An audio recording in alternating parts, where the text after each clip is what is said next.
Hello, welcome to Spirit, Arts, and Herbs, and Blessed Be.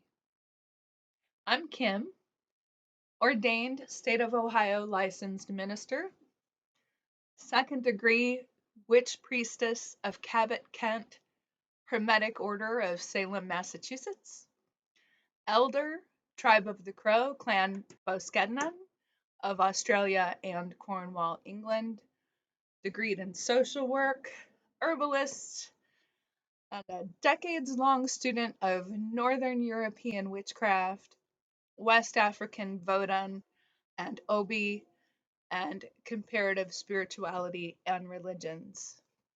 For more information about spirit arts and herbs located in Northeast Ohio, find links to our website, podcasts, videos, and social media in the description.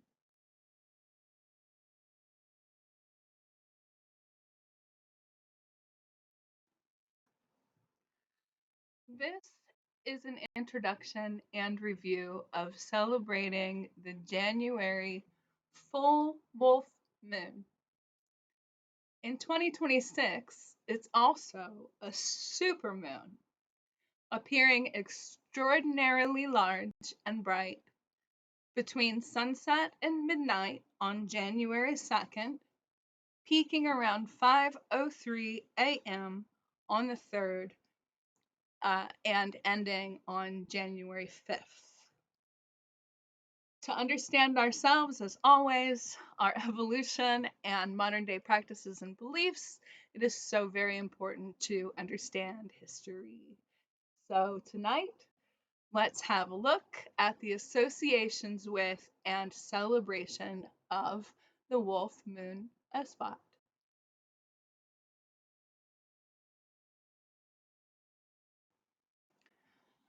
The wolf moon is aptly named for the increasing howling of wolves during this time of winter. In 2026, bright Jupiter will also be visible nearby the moon. This year's wolf moon will be a spectacular supermoon, which means it's closer than usual to Earth. This usually happens only a couple or few times a year. It's also aligning with the quadrantid meteor shower, but which will probably, unfortunately, be difficult to see because of the moon's brightness right now. The meteor shower is expected to reach its peak between 4 and 7 p.m. Eastern Standard Time on Saturday, with the best viewing between midnight and dawn on Sunday. So, for best viewing of the moon, Jupiter, and the meteor shower, ideally watch from a dark place with a clear view of the horizon that's unobscured by artificial light.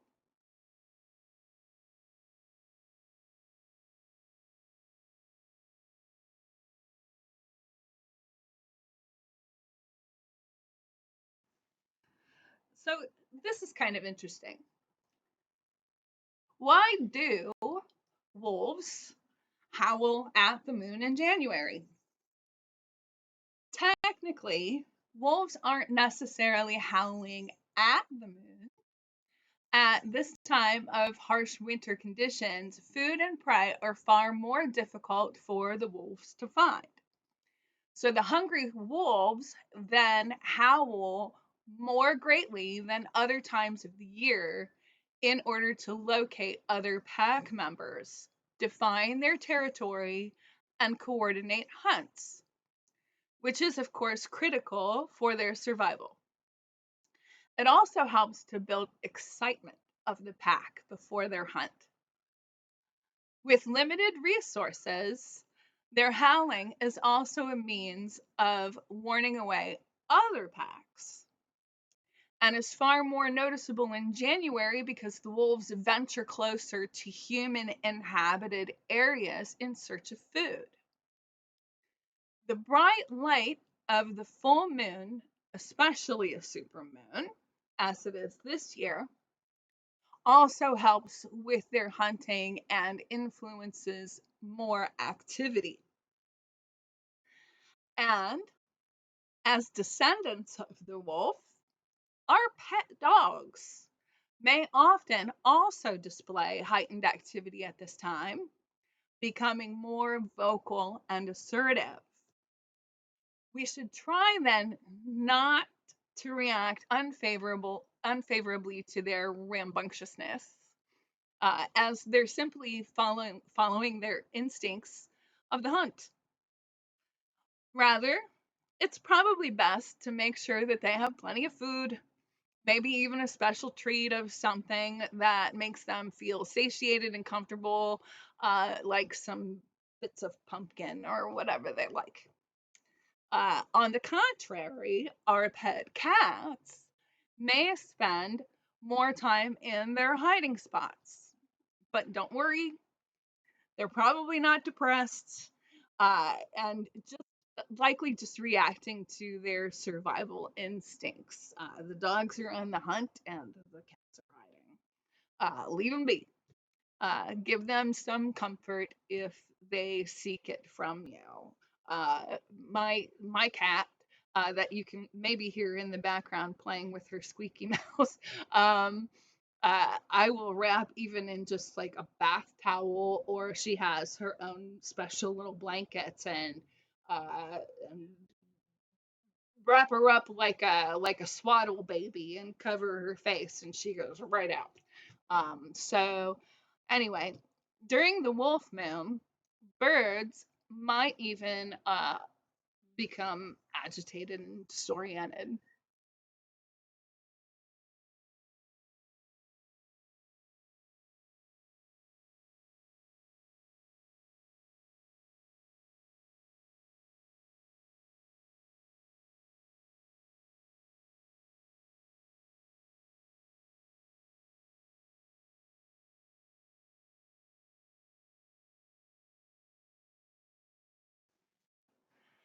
Now, this may be a little controversial. Are more people arrested or admitted to the hospital during a full moon? Well, there isn't any scientific evidence, or at least none that I can find, that proves more people are arrested or admitted to the hospital during a full moon. However, in the early days of my own career, I did work as a social service assistant in a county jail, that also had a maximum security section. There were indeed noticeably far more arrests, at least that I saw, during the full moon, especially during a supermoon. The behavior of the existing inmates became noticeably more restless, and the behaviors of those arrested were noticeably much more erratic. I have so many examples, but I won't get into all of that. I also spent about a year or so as a social work intern at the local hospital when I was studying for my bachelor's in social work degree. And there again was noticeably an increase in admissions, uh, often a lot, of people that had just been arrested and were handcuffed too bad, and displaying unsettled behavior. Uh, I've seen some pretty wild shit, during the full moons in my days. Um, but that's just me. Listen though, I am very much a fan of scientific evidence, but I saw what I saw. If you ask literally any officer of the law or a hospital worker, I am sure that most of them would confirm the same experiences. I've talked to so many and they say the same thing.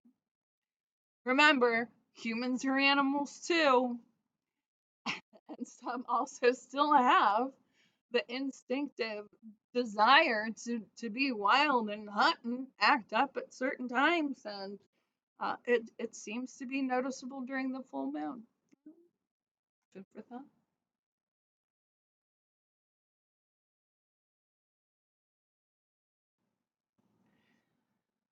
So, what does the wolf moon mean? What does it represent? What's it all about? The wolf moon represents new beginnings, transformation, and the hunt. It is the embodiment of hungriness, resilience, and relentless survival. Having faith, digging deep, and dredging out from your very core your own instincts and power to overcome adversity.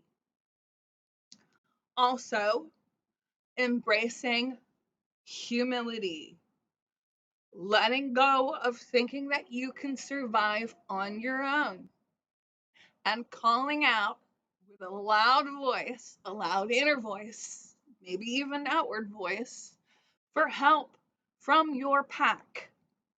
It's okay. And if you don't have one, call for one. Acknowledging that none of us is entirely alone. And we do, humans are pack animals, and we do need a tribe to survive. Some of us, myself included, tend to be very independent, but you do um, sometimes need your tribe. Uh, some more often than others, but you need that support. Even when we feel alone, there are others out there, whether you've met them yet or not, that are calling for you. So, understanding that our given path thus far, no matter how challenging, were presented to us, at least I believe, were presented to us for a reason. We had something to learn from our adversity and hunger. Whether that hunger was physical and or spiritual and or emotional, and perhaps we still do. But now is a really good time to embrace your own strength and howl loudly for your chosen path. This is the time to not only imagine, but know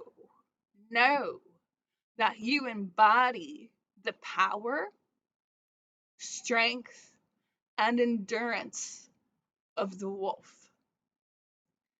Draw now upon the wolf's spirit of unrelenting cooperation, teamwork, unity, and power of the pack to visualize how you will grow your own power.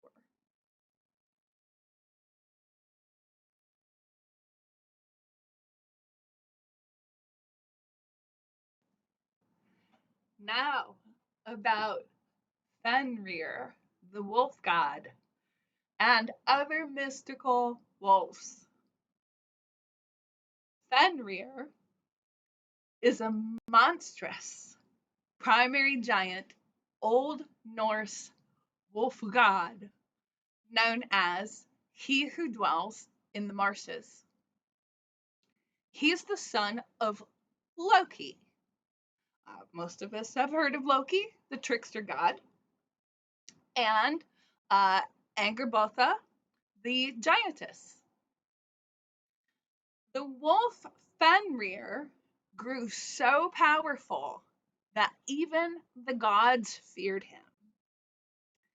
They knew that his strength would only continue to grow and that he would eventually be a threat to all of creation. So the gods decided that they needed to bind him. They tried to trick him with a series of chains, each one stronger than the last, but Fenrir easily broke them. Finally, the gods turned to a blacksmith of their realm to create a chain made from 6 impossible things. The sound of a cat's footfall, the roots of a mountain, the breath of a fish, the sinews of a bear, the spit of a bird, and the beard of a woman. Fenrir was wary of this supposed unbreakable chain, but he agreed that he would allow himself to be bound if even one of the gods would put their hand in his mouth as a sign of good faith. Now, only Tyr, the god of war, was willing to make this sacrifice. But then, now, Fenrir thought he'd still be able to break this chain, but when he realized that he couldn't break free, he howled with rage and bit Tyr's hand off. From that day on, Fenrir was bound to a rock with this unbreakable chain and is to remain there until, which the prophecy predicts, he breaks free at the end of the world, Ragnarok, and at which time he'll wreak havoc on Earth, kill Odin, and then later be slain by Odin's son, Vidar. Fenrir is also the father of the 2 wolves that chase the sun and the moon during Ragnarok. And interestingly, in addition to Odin's 2 ravens, oddly, he is destined to be killed by this great warrior wolf, but his other loyal companions were 2 wolves. Some other gods and goddesses that are personifications or represent the wolf or had wolves as companions are Artemis, Saradwin, Leto, Lupa, Romulus, Remus, Brigid, and Mars.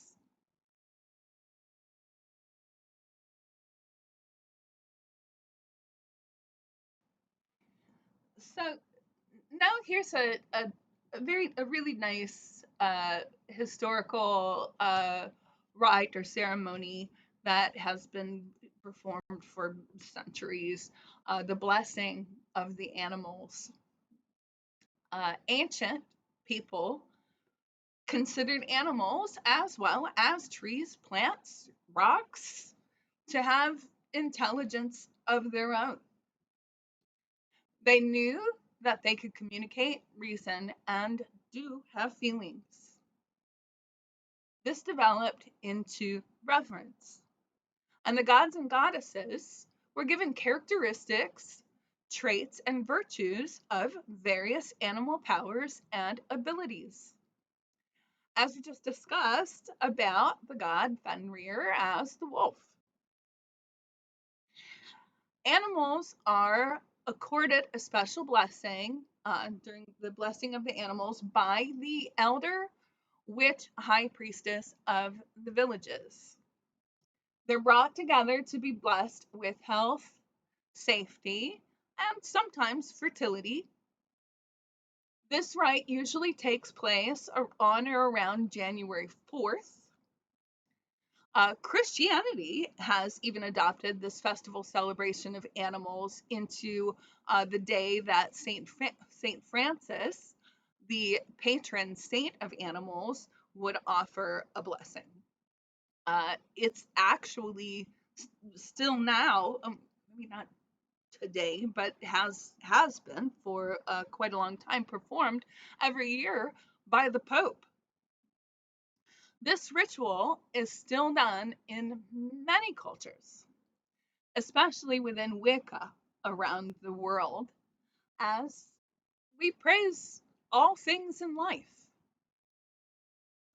The blessing involves laying the right hand upon the forehead and over the eyes of the animal, reciting, if for fertility and purification blessing, strong and noble, willing beast, welcome to our blessing feast. Gratefully, we give love and thanks to thee with blessings, good health, and fertility. The animal is then sprinkled with infused blessed water and censed with health and fertility incense. For, if not for fertility, but for safety and a safety and purification blessing, is recited, strong and noble, willing beast, welcome to our blessing feast. Gratefully, we give love and thanks to thee with blessings, good health, and safety. Again, they're sprinkled with the infused blessed water and censed with health and safety incense. Lovely.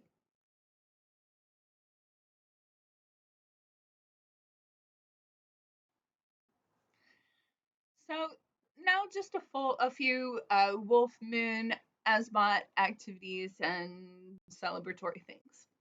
Typically, uh, most witches don't necessarily perform a formal ritual during full moon Esbats. Generally, this is more of a time for communing and festivities and just a small honoring of the moon and her spirit.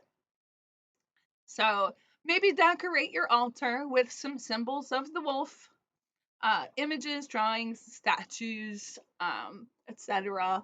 If you use any kind of teeth, bones, claws, then of course ethically sourced. Um, this is a time of both giving and receiving. Remember, call your pack. So use both white and black candles. You might also light an incense that brings personal power and power in groups. A couple suggestions for herb offerings are marjoram and basil. Offer flowers like crocus and snowdrop, and maybe use crystals like hematite, ruby, selenite, moonstone, garnet, jet, onyx, and obsidian. Uh, Take your candles outside. Draw upon the power of the moonlight. Close your eyes and take a few deep breaths of the cold air. Raise your arms and imagine yourself, or actually even howl at the moon. Why not? Letting go of your fears and inhibitions, giving in to your hunger and your drive for survival. Look up upon the bright moon and ask her to gift you her power. Also, look upon the flickering flames of your candles, candle or candles, and spend some time meditating on your intentions. Do this each of the 3 nights of the full wolf moon. And aside from these minimal ritual activities, spend some time with your friends, your loved ones, your coven, cooking, baking, doing crafts, and just enjoying time with each other.